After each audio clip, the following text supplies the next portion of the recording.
धन की तीन गति होती है, दान, भोग और नाश। अगर दान करोगे तो यश मिलेगा, भोग करोगे तो कुछ समय की तृप्ति, और गलत तरीके से कमाओगे तो अंत तय है, विनाश। यही बात उत्तर प्रदेश के मुख्यमंत्री योगी आदित्यनाथ ने दानवीर भामाशाह की जयंती पर बड़े सटीक और तीखे अंदाज में कही। एक तरफ उन्होंने भारतीय और मानवता में दान के महत्व को समझाया, वहीं दूसरी ओर विपक्ष की जाति आधारित राजनीति पर करारा प्रहार भी किया। इस पूरे भाषण में केवल सामाजिक संदेश नहीं था, बल्कि 2027 की राजनीति की गूंज भी साफ सुनाई दी। और योगी बाबा ने साफ शब्दों में बोला, बटोगे तो कटोगे, एक रहोगे तो नेक रहोगे।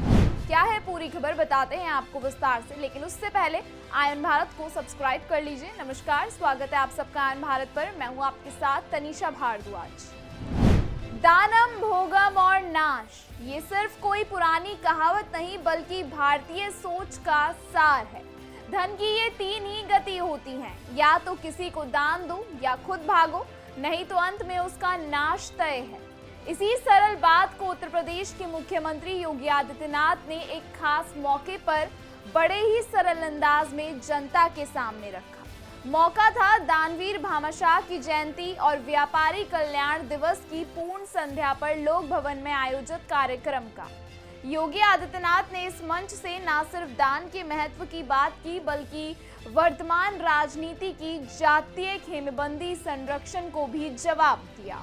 सकारात्मक सोच के साथ सरकार कार्य करती है, तो हमने यहाँ के परंपरागत उद्यम को प्रोत्साहित करने के लिए वन डिस्ट्रिक्ट वन प्रोडक्ट की योजना चलाई।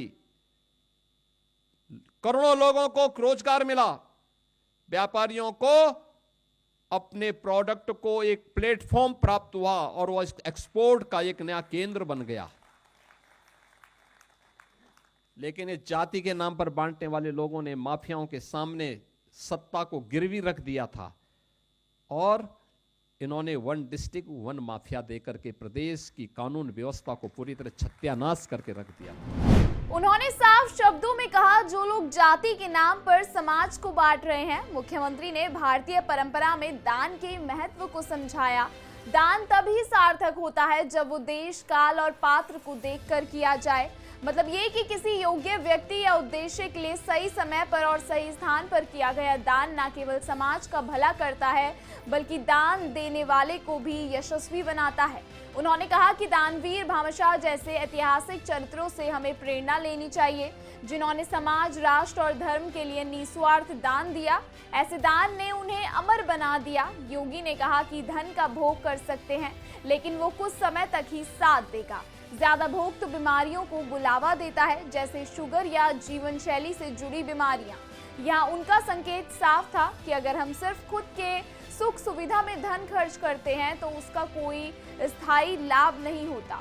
सीएम योगी ने जोर देकर कहा, अगर धन गलत तरीके से अर्जित हुआ है। उन्होंने मुख्तार अंसारी, अतीक अहमद जैसे सरगनाओं के खिलाफ कार्रवाई का उदाहरण दिया, कैसे उनकी संपत्तियां जब्त की गई, अवैध साम्राज्य ध्वस्त हुए। उनका कहना था कि पिछली सरकारों ने गलत लोगों को पाला, उनकी मदद से वोट लिए और सत्ता को गिरवी रख दिया, और जब सत्ता गई तो अब वो समाज को फिर से जाति के नाम पर बांटने की कोशिश कर रहे हैं।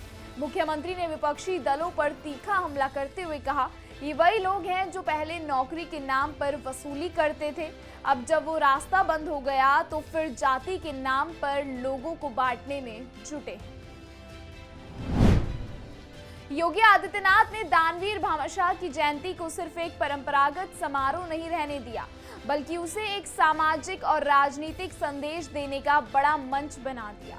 उन्होंने बताया कि धन का सही उपयोग क्या होता है, साथ ही वर्तमान राजनीति में हो रही गंदी जातीय चालों के खिलाफ आवाज भी बुलंद की।